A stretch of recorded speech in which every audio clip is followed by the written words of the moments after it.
This is my highest destiny timeline. Welcome. Right, I'm here, downtown San Diego. I surrendered my life to the will of the universe, and this is what happened next. That is also the title of my book that I am writing, and I am here to share my journey with you. I'm so excited because I know my life's purpose and this part of my journey is to be an example of what it looks like to surrender all, every single thing that you know, that has been your comfort, that has been your family, your friends, whatever, your business, your job, career, car, house, you name it, gone. So, to the universe and say, I trust in your plan for my life. I don't know what it looks like. I don't have any revelation of that, but I know that what you have planned for my life is greater than anything that I could have ever planned for my life. One, because you are creator and you made me, my soul, and everything I am for whatever purpose I had, for my highest destiny. So, here I am. I will not say that I've given up. I will not say that I've been through a storm, because I don't feel that way. I feel like I know that I have willingly surrendered my life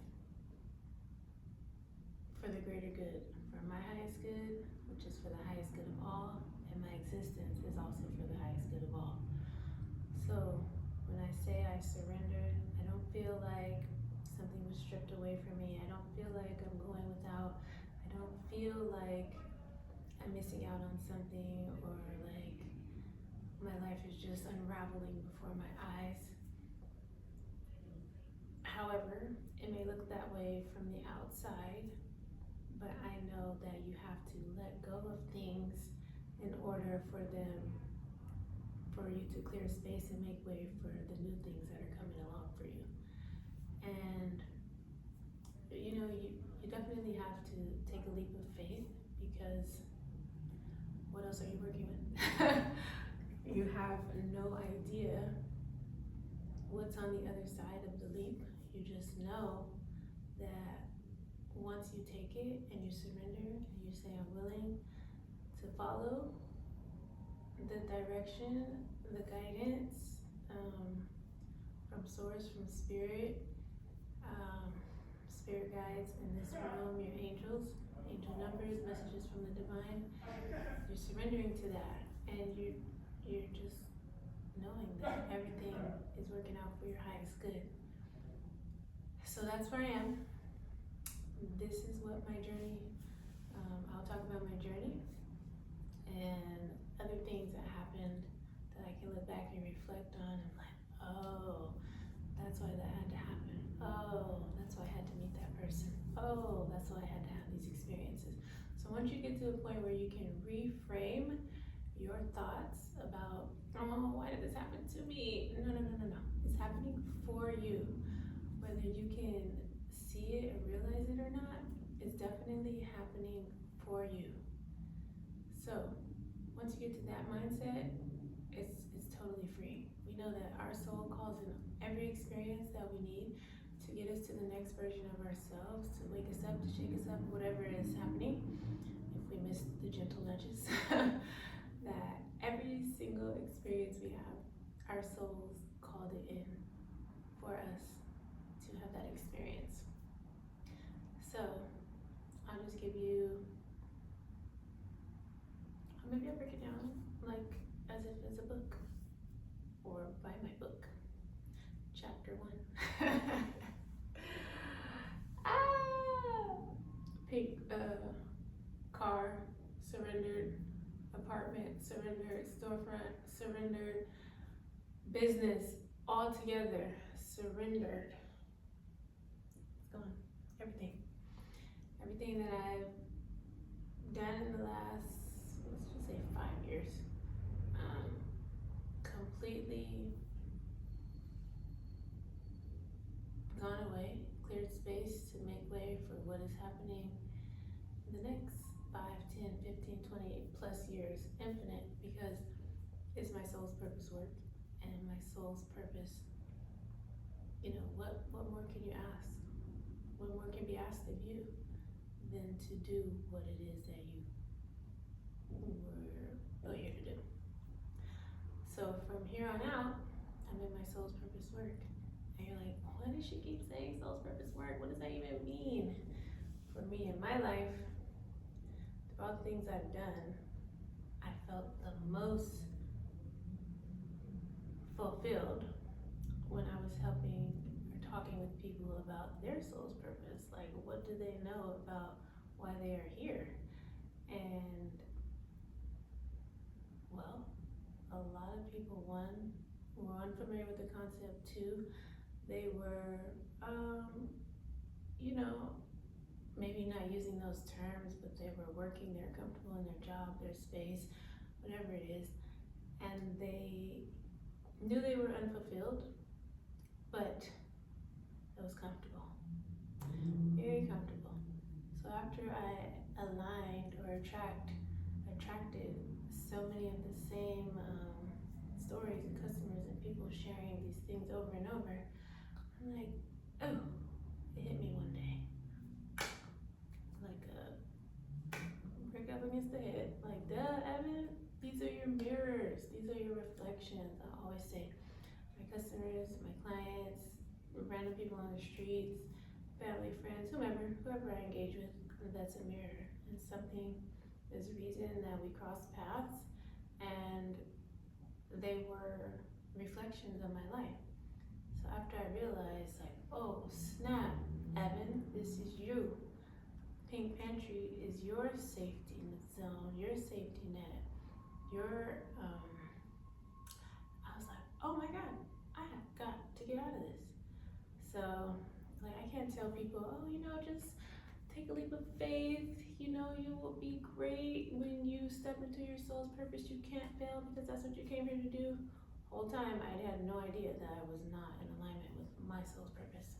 I didn't think that my business was not a part of my higher timeline. So when I got that download, I'm like, oh shoot, hey yo mom, you trying to take over CMOS?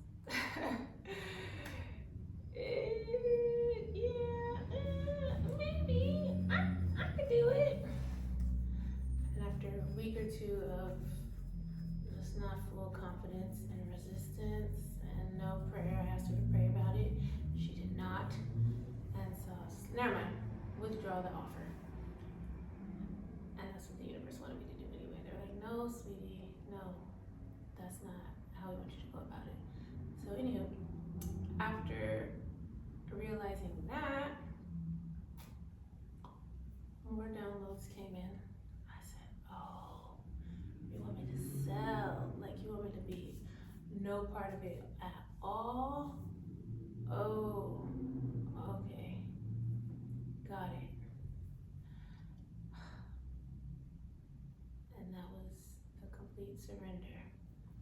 Everything else that I surrendered, I put in my 30 days for my lease, for my apartment, and for the shop. And as soon as I put those in, I received a downlight. Go here, go there.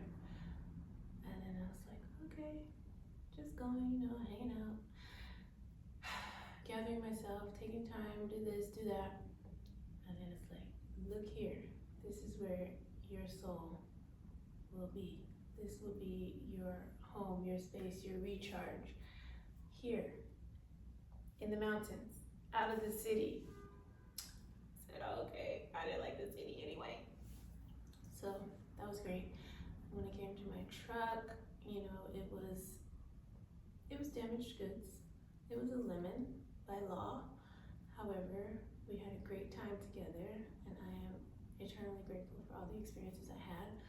But I was holding on to damaged goods. And it wasn't just the truck, it was people, places, experiences that were not serving me that I was still holding on to.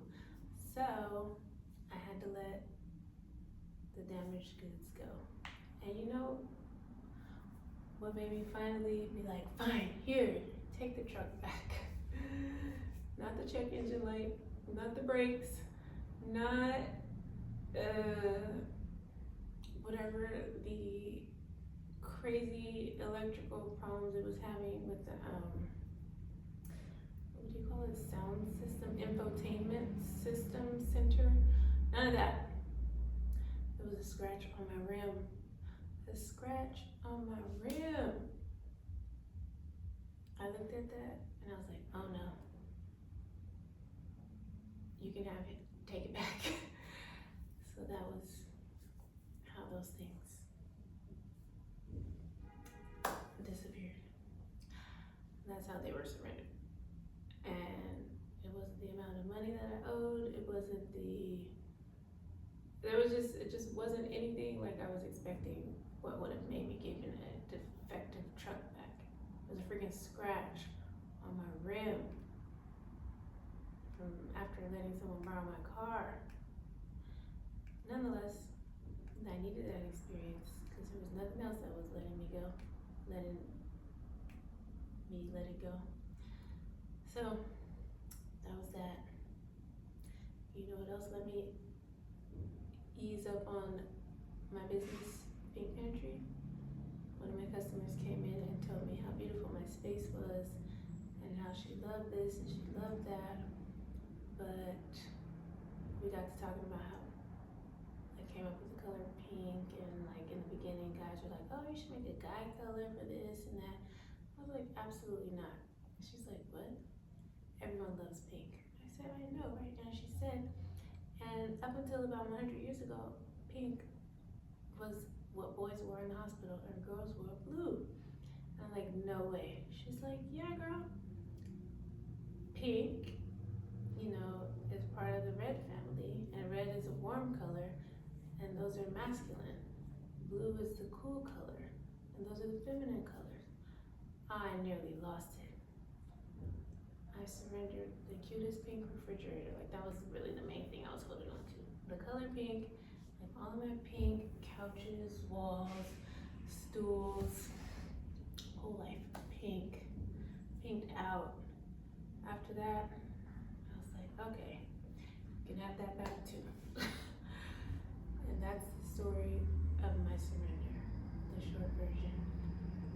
I'll elaborate further with each video, and just continue to share and reveal my story and how I got to where I am. So, buckle up. It's a bumpy ride. You're going to know that you came here for a reason. Your soul called you into this, and it wasn't just to hear my story, but it was to begin your own journey. And today, I'm going to say prayer 1 from my prayer book. All right. Creator, take my hands, take my feet, touch my heart, speak through me. You can use anything, Creator. Use me. I think you guys will enjoy the prayer book, and I encourage you to check it out.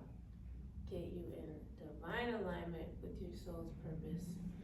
Give you great words, great guidance, and help you call in your highest destiny timeline. You're ready. I know you're ready because you're here and you're watching. And you sat here with me for 10, 15 minutes just to hear me talk about my soul's purpose and my journey. So, soul's purpose activated. Tune in next week to see